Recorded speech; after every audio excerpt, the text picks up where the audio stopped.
नमस्कार बच्चों, मैं ताहिर मंसूरी आपका अपने YouTube चैनल ज्ञान क्लासेस में एक बार फिर से स्वागत करता हूं। आज हम अपनी सीरीज को आगे बढ़ाते हुए MP बोर्ड द्वारा जारी प्रश्न बैंक इकाई 2 साझेदारी लेखे सामान्य के सवालों को हल करा रहे हैं। तो इसमें हमने पिछले वीडियो में आपको प्रश्न क्रमांक 12 तक के सवाल हल करा दिए हैं। जिस किसी ने भी उन वीडियो को नहीं देखा है तो वो हमारी प्लेलिस्ट पर जाकर उन वीडियो को देख सकता है। तो आइए शुरू करते हैं अपने वीडियो को। तो प्रश्न क्रमांक 13 जो है, सलोनी समृद्धि सौम्या एक फर्म में साझेदार हैं जो लाभ हानि 4-3-2 के अनुपात में बांटते हैं। समृद्धि को 3,000 रुपये मासिक वेतन दिया जाता है और सौम्या कुल बिक्री पर 18 लाख रुपए है 3% की दर से कमीशन पाता है। फर्म ने वर्ष 2018 में बिक्री पर 15% लाभ अर्जित किया।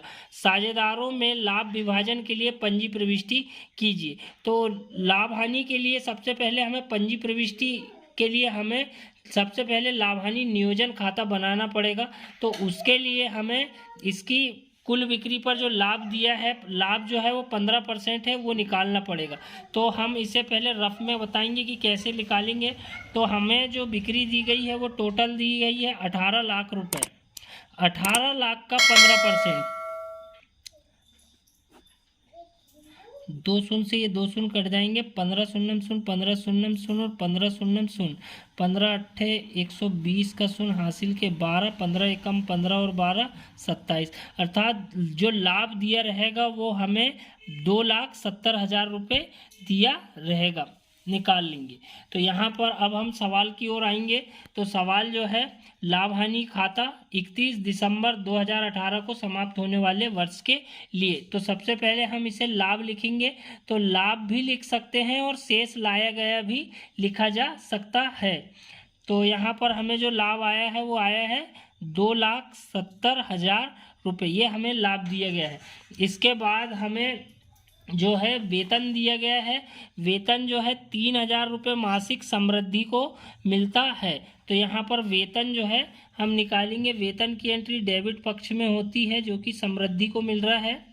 और उसके लिए भी हमें क्राइटेरिया दिया गया है कि 3,000 रुपये मासिक वेतन मिलता है। तो 3,000 का जो गुणा होगा एक माह का 3,000, तो 12 माह का कितना होगा, तो 12×3 36,000 रुपये हमें वेतन प्राप्त होगा। इसके बाद हमें इसमें कमीशन, जो कमीशन की दर दी गई है वो कमीशन जो है यहाँ पर 3% की दर से कमीशन पाता है। तो यहाँ पर 3% कमीशन जो है, कमीशन हमेशा बिक्री पर निकाला जाएगा। तो कुल बिक्री जो है 18 लाख है, 18 लाख का 3% निकाला जाएगा।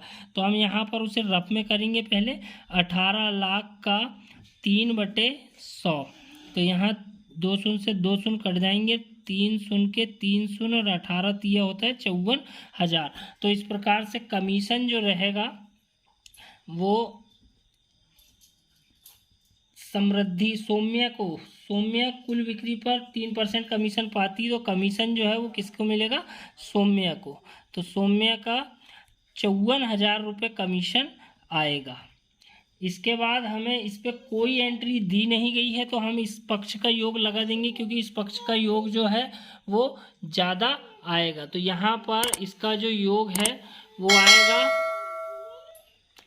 2,70,000 रुपये। यहाँ का जो योग होगा 2,70,000 और इस योग को घटा देंगे उससे। तो 6 4 10 5 3 8 मतलब 9, मतलब 90,000 रुपये इसमें से घट जाएगा। इसके बाद हम यहाँ पर लाभ लिखेंगे या शुद्ध लाभ लिखेंगे, जो कि साझेदार के पूंजी खाते में हस्तांतरित किया जाएगा। हस्तांतरित करने पर उसके बाद हम यहाँ पर जो 2,70,000 उसमें से 90,000 रुपये घटाएंगे तो हमें 1,80,000 रुपये का जो शुद्ध लाभ हुआ है वो बांटेंगे। तो 1,80,000 रुपये को हम किस अनुपात में बांटेंगे, इनके अनुपात दिए गए हैं 4:3:2, अर्थात 4 और 3 7 और 2 9। तो 9 का भाग दे दिया जाएगा। तो एक भाग की कीमत जो आएगी वो 20,000 रुपये आएगी। तो यहाँ पर हम तीनों को बांट देंगे तो सलोनी का जो हिस्सा आएगा 20,000 गुणित 4 अर्थात 4 दूनी 8, तो 80,000 रुपये ये आएगा। सलोनी के बाद नाम है समृद्धि का, तो समृद्धि का जो अनुपात होगा वो 20,000 गुणित 3 अर्थात 2 तिया 6, 60,000 रुपये। और उसके बाद अंत में जो नाम है वो है सौम्या का, तो सौम्या का जो अनुपात है 20,000 गुणित 2, 20 दूनी 40। तो यहाँ पर इस प्रकार से हमने इसका लाभ हानि खाता बना दिए। दोनों पक्षों का जो योग आएगा वो 2,70,000 आएगा। इसके बाद जो है 2,70,000 दोनों पक्षों का योग आएगा। और इसके बाद हमें इसकी पंजी प्रविष्टि बनानी है। तो उम्मीद करता हूँ आपको सवाल समझ में आ गया होगा। इसके बाद पंजी प्रविष्टि का जो कॉलम होते हैं वो दिनांक, विवरण, खाता प्रश्न, डेबिट रकम और क्रेडिट रकम। पंजी प्रविष्टि पिछले साल आपने 11वीं में जो है इसकी दैनिक पंजी की होगी, तो उसी की तर्ज पर ये करना होता है।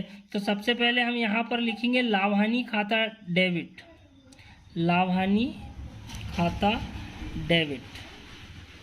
अब जिन को हमने दिया है उनके नाम लिखेंगे, अर्थात सबसे सलोनी को कितना मिला है 80,000, समृद्धि को 60,000 और सौम्या को 40,000। तो जिन साझेदारों को लाभ मिला है उन्हें हम उनके खाते में हस्तांतरित करेंगे। तो हम यहाँ पर लिखेंगे सलोनी के पूंजी खाते से,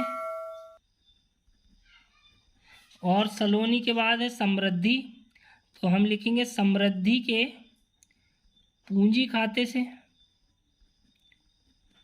और लिखेंगे सौम्या के पूंजी खाते से। तो यहाँ पर हम जो अमाउंट लिखेंगे वो लिखेंगे, इसको मिली है 40,000 और 60,000 और इसका है 80,000। 8 और 6 14 और 4 18 अर्थात 1,80,000 रुपये। तो लाभ हानि खाता डेबिट होगा 1,80,000 से, सलोनी के पूंजी खाते से और समृद्धि के पूंजी खाते से और सौम्य के पूंजी खाते से। इसके नीचे एक टीप लिखना पड़ता है हमें, तो हम उस पर लिखेंगे लाभ का समायोजन करने पर। इसके बाद हम दोनों पक्षों का योग लगा देंगे, 1,80,000 और 1,80,000 रुपये। इस प्रकार से ये हमारा 13वें नंबर का सवाल हल होता है। इसके बाद हम अगले क्वेश्चन की ओर चलते हैं। प्रश्न क्रमांक 14 है, 1 जनवरी 2018 को आ और बा क्रमशः 1,00,000 और 1,20,000 की पूंजी लगाकर साझेदार है। उसी दिन आ ने फर्म को 45,000 रुपये का ऋण दिया। उस वर्ष का लाभ 45,000 रुपये है। साझेदारी समझौते के अभाव में, यहाँ जब भी ये साझेदारी संलेख का अभाव रहेगा या समझौते का अभाव रहेगा तो इसके पिछले वीडियो में हमने आपको बता चुके हैं कि इसके नियम क्या क्या लागू होते हैं। लाभ साझेदारों में लाभ विभाजन किस प्रकार करेंगे, लाभ हानि वितरण खाता बनाएंगे। तो इसका भी जो है लाभ हानि खाता 31 दिसंबर 2018 को समाप्त होने वाले वर्ष के लिए। अब हमें इस सवाल में दिया गया है कि शुद्ध लाभ जो दिया गया है 45,000 रुपये का दिया गया है हमें, और इसके बाद हमें बस बोला गया है कि ऋण जो दिया गया है, ऋण पर ब्याज की प्राप्ति साझेदार को होती है। तो ऋण जो है इन्हें 45,000 रुपये दिया जरूर है, लेकिन 1 जनवरी को दिया है, तो 1 जनवरी को जो ऋण आएगा, आ ने दिया है तो आ का ऋण कहेंगे हम। तो 45,000 हमने इसके नियम में आपको बताया था कि 45,000 का 6% वार्षिक की दर से ऋण पर ब्याज दिया जाएगा। वार्षिक का मतलब ये होता है जिस डेट से दिया है उस डेट से खाता समाप्ति तक। तो 1 जनवरी को दिया और 31 दिसंबर को खाता बंद हो रहा है, तो साल पूरा की पूरा हो जा रहा है, इसलिए हम आगे कुछ भी नहीं लिख रहे हैं।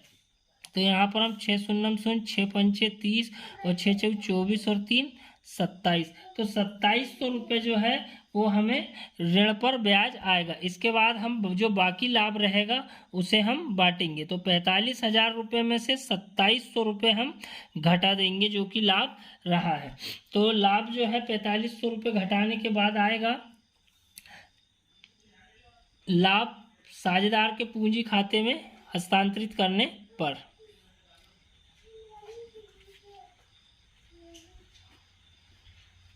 हस्तांतरित करने पर, ऐसा लिखना जरूरी होता है। तो यहाँ पर आएगा जो लाभ है 42,300 रुपये। जो 42,300 रुपये जो लाभ आया है वो हमें बराबर बांटना होगा। बराबर का आशय ये है कि जब साझेदारी संलेख का अभाव साझेदारी संलेख का अभाव है या साझेदारी समझौता नहीं किया गया है तो लाभ हानि को बराबर बांटा जाता है। तो हम आ और बा 2 साझेदार है तो 2 का भाग दे देंगे। तो 2 एकम 2, 2 दूनी 4, 2 एकम 2 और 2 पंचे 10, शून्य का शून्य, शून्य का शून्य, अर्थात 21,500 रुपये जो है आ को मिलेगा लाभ। 21,150 आएगा। 2 दूनी 4, 2 एकम 2 और 2 एकम 2 और बचेगा 2 पंचे 10 और शून्य का शून्य, अर्थात 21,150 रुपये आ को मिलेंगे और 21,150 जो है बा को मिलेंगे। इस प्रकार से 45,000 रुपये दोनों पक्षों का योग आ जाएगा। उम्मीद करता हूँ आपको वीडियो समझ में आ रहा होगा। इसके बाद हम अगले सवाल की ओर चलते हैं। इसके बाद प्रश्न क्रमांक 15, महेश और रमेश 5:3 के अनुपात में लाभ विभाजन करते और एक फर्म में साझेदार हैं। उनकी पूंजी क्रमशः 3 लाख और 2 लाख रुपए थी। साझेदारी संलेख में व्यवस्था है कि पूंजी पर 12% वार्षिक मिलना चाहिए। पूंजी पर जो ब्याज है वो 12% वार्षिक की दर से मिलना चाहिए और रमेश को जो शुद्ध लाभ का 5% कमीशन मिलता है। वर्ष का शुद्ध लाभ जो दिया है वो 1,23,000 है और लाभ हानि नियोजन खाता बनाइए लिखा है। तो यहाँ पर अब हम इस सवाल को हल करेंगे।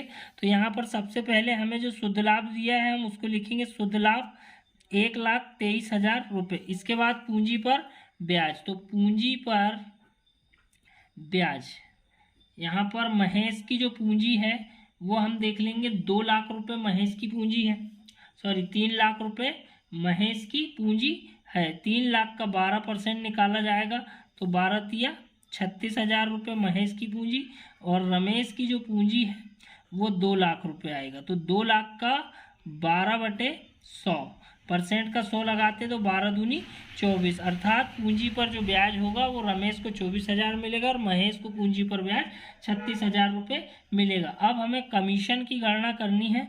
तो कमीशन जो है रमेश को प्राप्त हो रहा है, तो रमेश को जो है कमीशन बोला गया है शुद्ध लाभ का 5% और शुद्ध लाभ हमें दिया गया है 1,23,000 रुपये। तो अर्थात 1,23,000 का 5% हम कमीशन निकालेंगे। तो 0 का 0, 5 तिया 15 और 12 पंचे 60 और 1 61, तो 6,150 रुपये जो है वो कमीशन आएगा किसका, रमेश का। अब इतनी अमाउंट के बाद दूसरी राशि कुछ मद है नहीं तो हमें इसे टोटल मारना है। तो इस पक्ष का योग ज़्यादा है 1,23,000 रुपये और 36 और 24 होता है 60 और 6 66,150 रुपये यहाँ से घटा देंगे और जो लाभ आएगा वो साझेदार के पूंजी खाते में बांटा जाएगा। साझेदार के पूंजी खाते में हस्तांतरित करने पर। अब यहाँ पर जो बचा हुआ है वो आएगा 56,850 रुपये। घटाने के बाद जो शेष बचा 56,850 और इनका जो अनुपात दिया गया है वो 5:3, अर्थात 5 और 3 कितना होता है 8, तो 8 का भाग देंगे। तो यहाँ पर हम 8 एकम 8, 8 साथी 56, 2 संख्या उठाए थे तो यहाँ पर 8 एकम 8। फिर अब यहाँ पर एक संख्या उठाएं, अब यहाँ भाग नहीं जा रहा है एक संख्या पे तो यहाँ लगेगा 0, 8 छिंग 48, बचेगा 2 उठाएंगे, अब भाग नहीं जा रहा है तो लगेगा दशमलव और 8 दूनी 16 और बचेगा 4 उठाएंगे 0, 8 पना 40, अर्थात जो महेश का आएगा भाग वो आएगा 7,106.25। तो 0.25 को हम बाद में गुणा कर देंगे दशमलव से बचने के लिए, क्योंकि दशमलव में फंसने से बच्चे का आंसर गलत आ सकता है। जैसे हम करेंगे इसका गुणा 5 का गुणा करेंगे तो 5 छक्का 30, 30 में 1 जोड़ देंगे तो 31 हो जाएगा। 0.25 को अपन ने 5 बार गुणा करेंगे तो 5 25, अर्थात 1 रुपये बढ़ जाएगा। 5 एकम 5 और 5 था 35। इस प्रकार 35,531 रुपये आएगा महेश का लाभ। इसके बाद रमेश का जो है 7,106 गुणित 3, तो 3 छिंग 18, 18 और 1 19, तो 0.25 को हम 3 बार गुणा करेंगे तो यहाँ पर 75 आएगा, अर्थात 50 से ऊपर तो हम 1 रुपये उस पर बढ़ा देंगे, और 3 1 कम 3 और 3 साथ 21,319। इस प्रकार से 9 और 1 10, तो यहाँ पर 56,850 टोटल आ जाएगा, और दोनों पक्षों का जो योग है वो 1,23,000 हो जाएगा। तो उम्मीद करता हूँ आपको सवाल समझ में आ रहा होगा। यदि आपको वीडियो में किसी भी प्रकार की कोई समस्या जा रही तो आप हमें कमेंट करके भी बता सकते हैं। अब इसके बाद हम अगले प्रश्न की ओर चलते हैं। प्रश्न क्रमांक 16 है, राम और कृष्ण एक फर्म में 3:2 के अनुपात में लाभालाभ विभाजित करने वाले साझेदार हैं। उन्होंने अपने मुनीम शिव को 500 रुपये मासिक वेतन पाता है। इस शर्त पर साझेदार बनाए कि उसे लाभ में 1/10 भाग दिया जाएगा, किंतु किसी भी वर्ष लाभ की राशि उसके वेतन से कम नहीं होगी। तो प्रथम वर्ष में फर्म को जो लाभ हुआ वो 50,000 रुपये का हुआ है। साझेदारों में लाभ का विभाजन दर्शाइए। तो देखते हैं इस सवाल को कैसे हल करेंगे।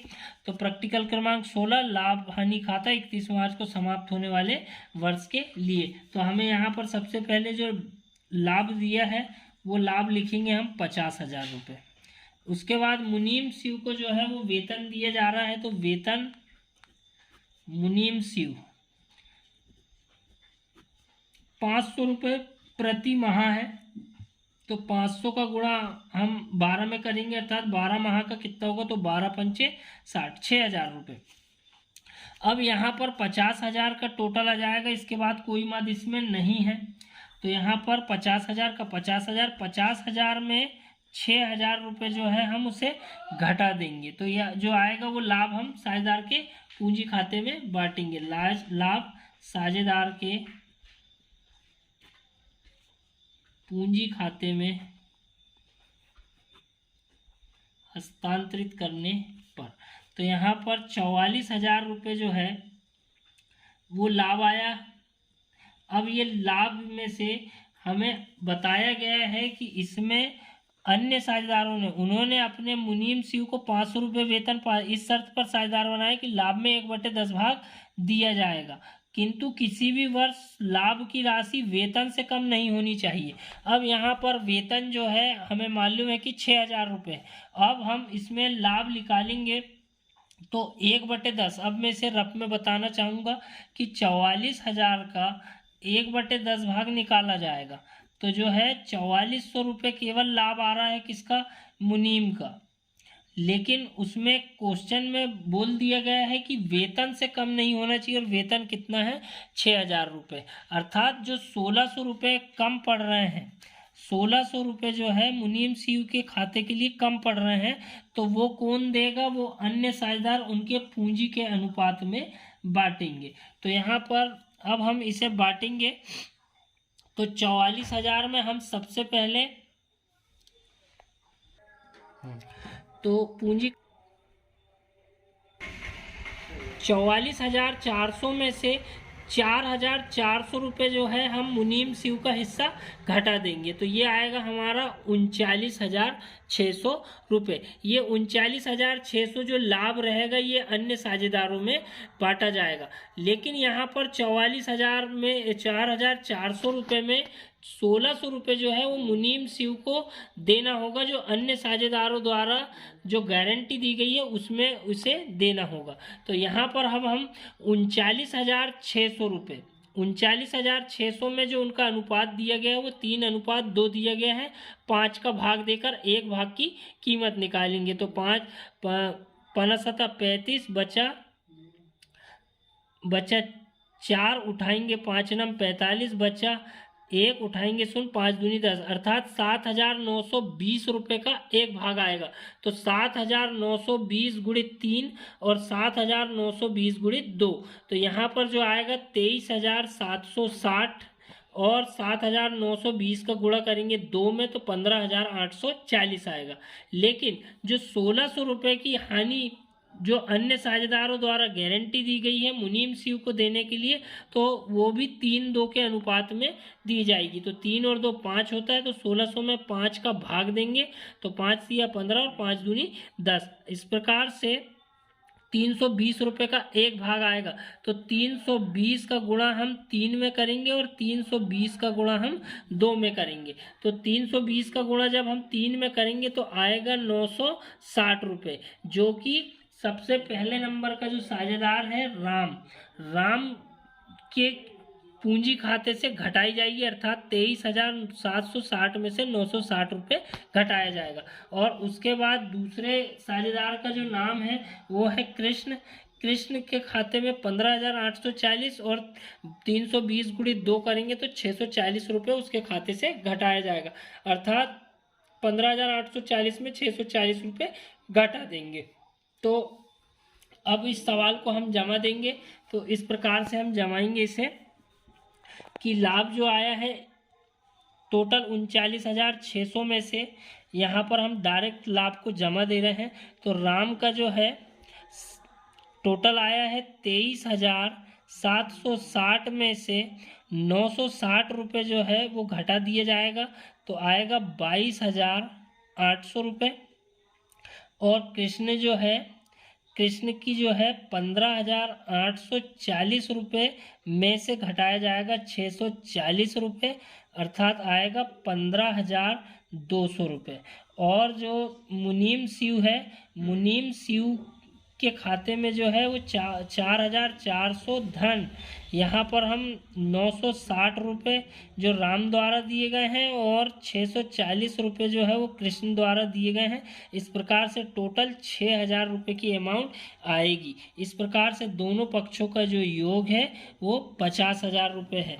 उम्मीद करता हूँ आपको वीडियो समझ में आ गया होगा। इसके जो रफ वर्क है, इस रफ वर्क को थोड़ा सा आप लोग बड़े ध्यान से हल करेंगे, और फिर भी यदि समझ में नहीं आए तो आप हमें कमेंट करके ज़रूर बताएं, हम इसे एक बार फिर से आपको बता सकते हैं। तो बढ़ते हैं इसके अगले प्रश्न की ओर।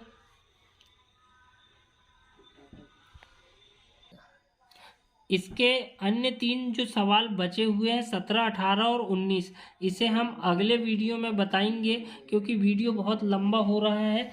तो यदि आपको हमारा वीडियो पसंद आए तो हमारे चैनल को लाइक कीजिए, शेयर कीजिए और सब्सक्राइब कीजिए, और बने रहिए हमारे चैनल के साथ। तब तक के लिए धन्यवाद।